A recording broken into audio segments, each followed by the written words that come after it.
With our first LP, we always joked that we were able to get it done because we were all out of work because of the pandemic. So we had time to sit down and really knock it out. With this record, we all have careers outside of the band as well. And like a couple of us have kids. And so it was really hard to lock in and get it done. So it was kind of gradually written over the course of 2 years, which honestly gave us more time to kind of sit on things and be like, is this what we want? Do we want to change this? It gave us a lot more time to let it evolve, and it felt a lot more organic.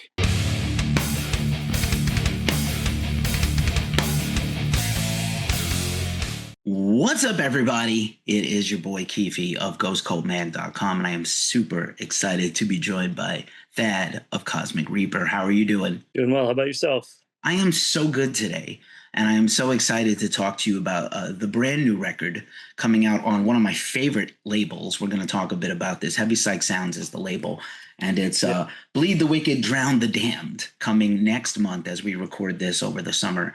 And first and foremost, how the hell are you doing? We live in chaotic, crazy times, and I feel like my only refuge is music right now. Yeah, times are definitely tough, but, trying to make the best of it like everybody, I guess. Right on. I took my spectacles off because I forgot I had them on. All over the map today. You're getting wild and crazy, Keefy. I did take my meds. I don't know what's going on. Yeah, so the band's been around for quite a bit. This is our first time meeting, so I know you have kind of a new-ish multinational lineup, but take us back to the beginning of the band. How did you get into music? How did this band originally form?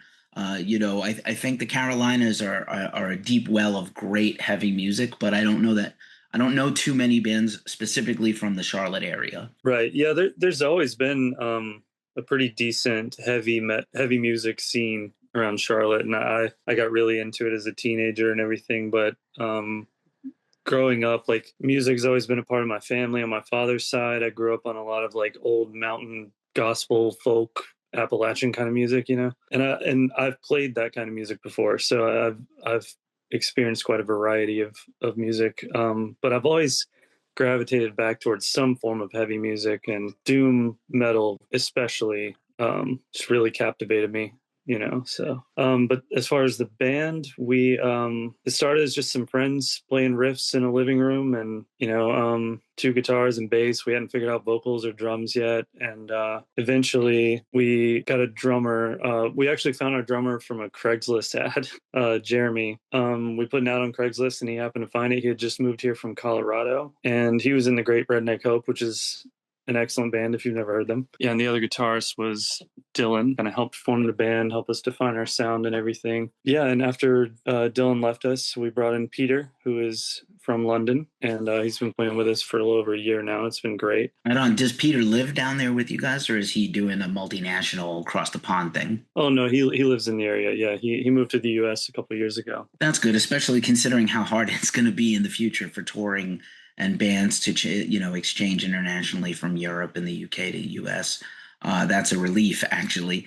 What a killer. First of all, the band is fantastic. I'm a huge Stoner Doom fan. I know people see me all the time in my Slayer shirts, but like Sleep is one of my favorite bands of all time, and a bunch of other bands. I know Ebson Williams of Monolord mixed your record, and I'm a huge Monolord and Ebson fan in general. Which is a hell of a thing to have him do. He's doing tremendous stuff overseas in production and engineering and mixing and stuff. So that's super cool. I think that explains, it's like, love the raw beauty of the songs, but the production is killer. And obviously also credit to your producer in the recording and y'all as well. Thanks. Yeah. Eben was a pleasure to work with for sure. Yeah. Such a great dude. Sorry. Yeah. Oh, yes, of course. Such a stellar dude. Phenomenal. And man, what a killer record. Did you know you were always going to sing in the band, or you just kind of fell into it? Because you have a killer voice too. Oh, thank you. I forgot to mention that part. Yeah, I kind of just fell into it because we were looking for a vocalist for a while, and we couldn't find the right fit. And eventually I was like, well, fuck it, I'll just try it. And it worked out. Right on. Well, you managed to carve out a little niche there because I think you got a great voice and it fits the music beautifully. And, it's very, we're all kind of descendants of Sabbath, and I have Ozzy on the mind, obviously, because he just passed away. But like, Yeah. there's as much as I love the genre and I never get tired of it, there's not a tremendous amount of differentiation in the bands or the singers. So I like that you guys are just trying different things. Like it's clearly fits the genre, but you have your own sound. You do things your way vocally. Could be inspired by the greats. Who were some of the bands you looked up to and singers you looked up to coming up before you formed the band?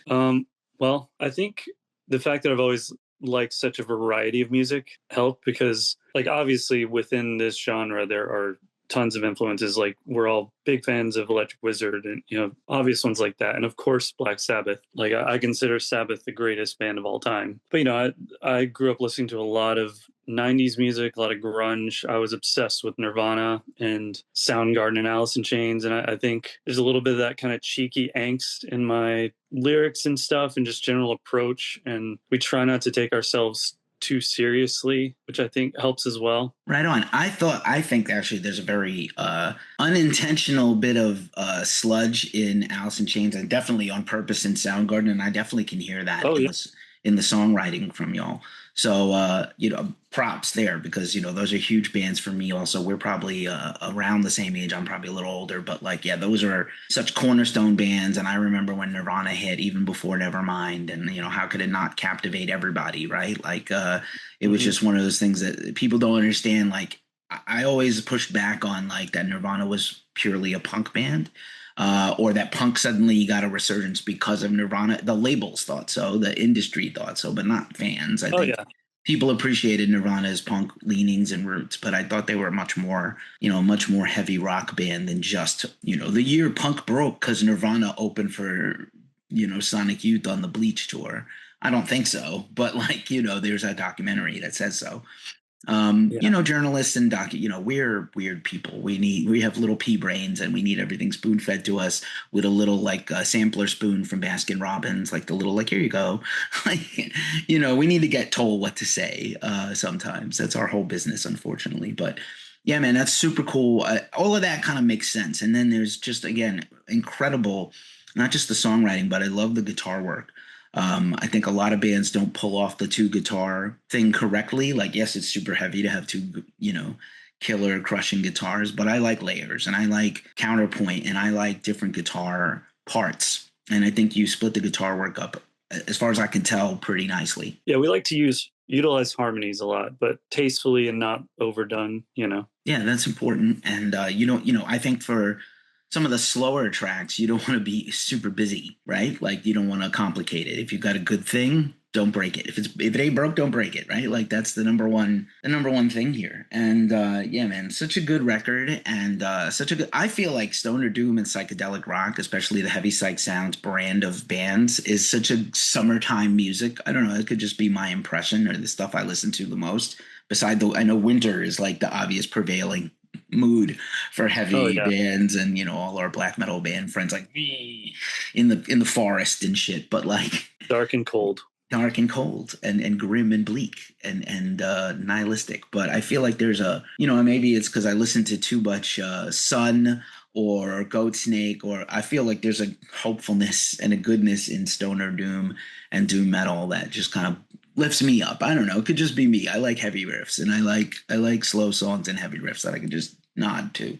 Is this for this record, obviously, like now with Peter in the band, was there anything particularly driving this process to get to this record, as opposed to, I know we just came from like the worst part of the world, the pandemic and everything else, and the band started before that and got on your feet before that, but like, yeah, like, what was driving you the last few years to get to this point, this record? Well, with our first LP, we always joked that, I guess it's just partially joking, I guess it's really true, that we were able to get it done because we were all out of work because of the pandemic. So we had time to sit down and really knock it out. With this record, because we all have careers outside of the band as well. And like a couple of us have kids. And so it was really hard to lock in and get it done. So it was kind of gradually written over the course of 2 years, which honestly gave us more time to kind of sit on things and be like, is this what we want? Do we want to change this? It gave us a lot more time to let it evolve, and it felt a lot more organic. Not that the previous record wasn't organic. I guess it was just a different approach, and it wasn't anything that like a conscious choice that we made. That's just the way it happened. But yeah, I guess as far as what drove this one, we just wanted to get more music out there, honestly. Right on. Once again, Heavy Psych Sounds. I can't tell. I have countless. I'm a big vinyl guy, and I have a vinyl podcast on top of this interview series and everything else I do with Ghost Cold. I'm such a huge fan of the label. I managed to attend the Heavy Psych Sounds Fest when they had one here in San Francisco. And it's such a cool label, and they were really ahead of the curve on the resurgence of vinyl.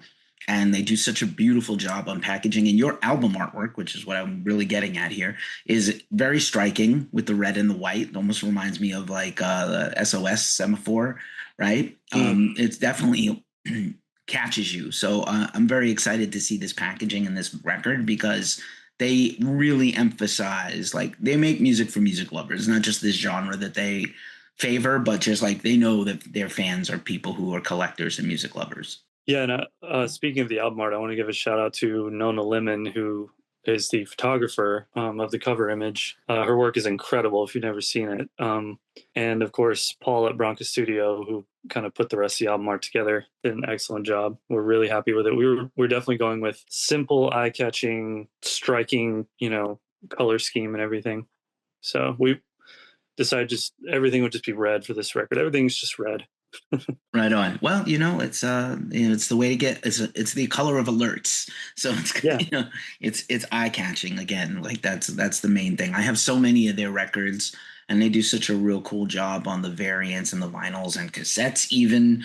For those of us out here that have cassettes, did you collect vinyl as a kid or a younger you? I never thought vinyl was going to come back to the level it has, and I know that a lot of people just collect them to support bands and they don't play them. I play them. I love my records. Yeah. Like they're like my friends, but like because I have no life outside of music basically and my girlfriend. But did you ever think vinyl was going to come back and that you were going to get to have records out on vinyl? I had hoped that one day I would have music out on vinyl.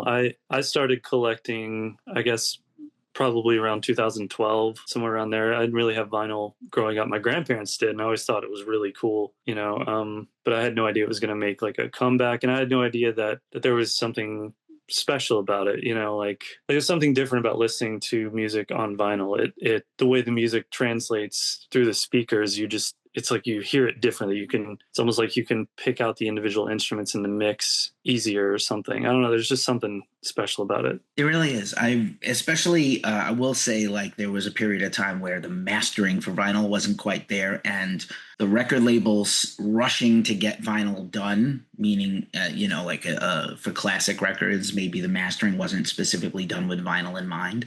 So right.